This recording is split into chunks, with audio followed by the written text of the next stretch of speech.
I just had a burst of inspiration. I've been to London this weekend, and while I was there, I just had really powerful realizations about the power of wild and wilderness, and just looking around at everybody living together in London and the different pockets, and how people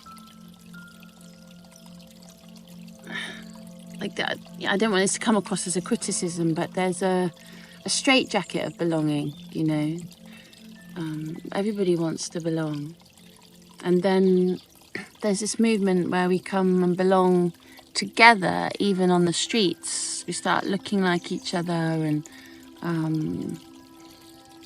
being like each other without even knowing, really. And we're not even talking to each other. There's this deep need for belonging, and it's really sacred, and it's so important that everybody feels that in their nervous system just in order to regulate.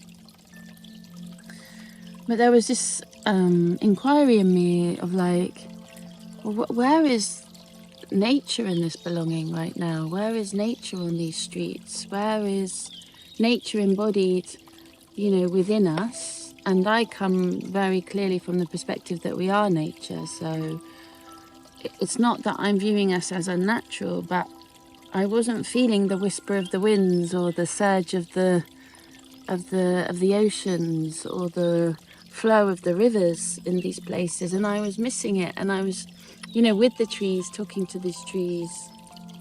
And again, I'll just pause for this moment here. Like, this relationship isn't odd or weird or hippie. I want to say it's not even queer. This is like, this relationship is natural. Like, just to have my head against this tree and put my hands against its branches. Like, I can feel where the cows have been rubbing up against here, because the cows on this common are roaming free. It's so beautiful. And I've just dropped in, since I've been next to this hawthorn here, this dear beloved friend of mine, about embodying the wild places. Embodying the wild places is embodying the wild sounds, the sounds that we feel inhibited to make while we're walking along on the streets of London.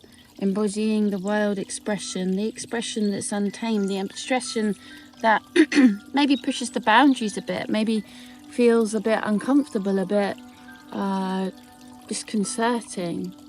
But the wild, the wilderness of the volcanic eruption, the wildness of the tidal waves, of the pull of the oceans, the wildness of the rivers, and the freedom of the wings of the winds, and under the birds. I'm just looking at the magpies now, and all of these, like, oh wow, there's 4 magpies.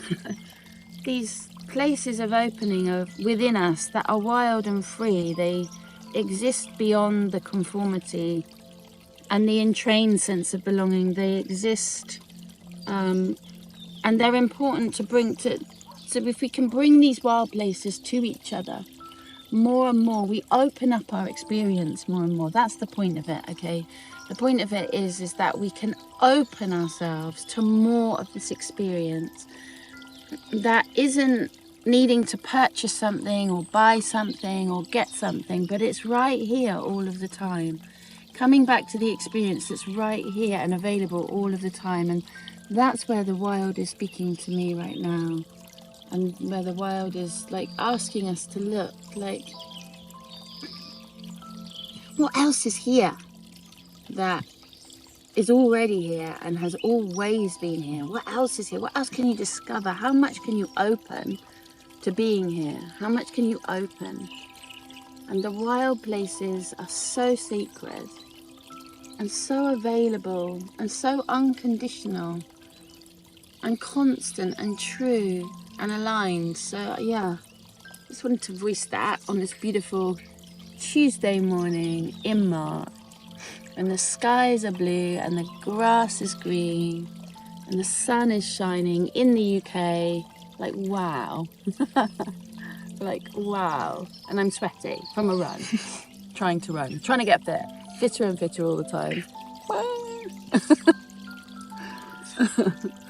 Mm.